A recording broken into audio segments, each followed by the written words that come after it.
Hello, welcome to the sermon today, the 22nd day of September 2024. Today, I'll be talking about how to gain from your loss. How to gain from your loss. Building on the theme, which is death, I want to just take us back to the fact that I actually came up with this theme for the month because it was an inspiration. And like any other inspirations I've ever gotten, I do not battle it, I do not fight it, I do not say no. But like for this, I actually tried my best to not go with it because I felt it was not really a popular topic to discuss, or rather, theme to explore. But I had to go ahead with it because this is how every other theme had been, and every other topic had been there based on inspirations, and they are not pre-planned. And so when they come, I share. So today on this episode, I just want to dwell on how to gain from your loss. Now, let me take you back to 4 years ago. By this time, 22nd September precisely, myself, my family, and everybody around me never had an idea that my wife had few hours to live. By the 23rd day of September, she had gone. She was already in the mortuary, lying dead. That particular incident turned my life around. Everything about my life changed going forward. I grieved and mourned for over a year, almost 2 years. But after that, something beautiful happened. Very beautiful. I got two things in return for the loss of my wife. Now, but before I share that, let me take you back to when I lost my father. I lost my father 2 months earlier. When I lost my father, I asked God for something. And that thing was I wanted God to give me the humility that my father had. My father was a super humble man. I'm so sure of that. People around can testify. So I asked God, I said, look, God, I want you to give me the humility of my father. Now, how I have fared on that, I don't know.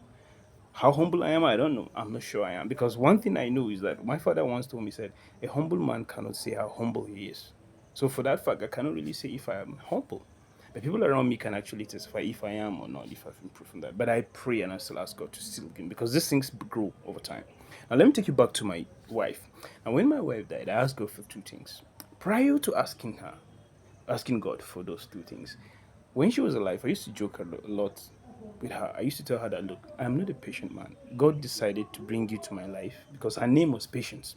He brought you to my life because he knew that I'm lack patience. So he brought you for me to marry you so that I can have patience in my life. Well, God eventually took the patience in my life, the human patience in my life, and I plunged into so much despair and grief. For 2 years, then eventually, when I come to terms with the reality, and I knew that God has a higher purpose for that, I asked God for two things. And these are the two things I asked God. I said, God, I need you to give me patience. Since she was patient, she was truly patient, like her name was Patience. And I said, God, I need you to give me patience because I can't remember seeing any woman lately that is as patient as she was. Probably I will by the grace of God. And then I asked God for faith. I wanted God to build my faith. I want God to help me to build my faith. So I need patience to be able to build faith. And I want to believe I'm really, really on that journey and I'm making progress. And for those people around me who know me will attest the fact that I'm no longer me. My perspective about life has changed. My worldview has changed. The things I want to achieve have changed. The things I strive for, and I battle to have or to do have changed. I have a different worldview about things, and that is because I've asked God for these two things: patience and faith in Him. So I just want you to go out there too and ask God for something. Do not let that loss be a loss and a loss. Make it be a loss and a gain.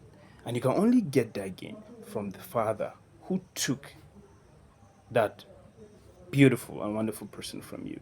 He alone can reward you with good, with something that is beautiful, that will make for that loss. So you can gain from your loss if only you can ask the Father who gives and takes. Because he has taken, he will give. Just because he has taken doesn't mean he will not give. Because he is close to those who grieve. That's what it says. So if he's close to you now that you're grieving, wouldn't you just use the opportunity to ask him because now he's close? Anyway, just joking about that. But then ask the Father and he will reward you. Now, let me use this opportunity to reach out to my friend Lee. On the 1st September, when I introduced the idea, theme, death, I shared about the certainty of death. Lee and I had a conversation around that thing, and we kind of have an agreement. By the next day in the morning, she shared a story with me that she lost her that night, that same 1st of September. I'm grateful to God that she really understands the concept of death and the presence and the place of death and God's place in this loss.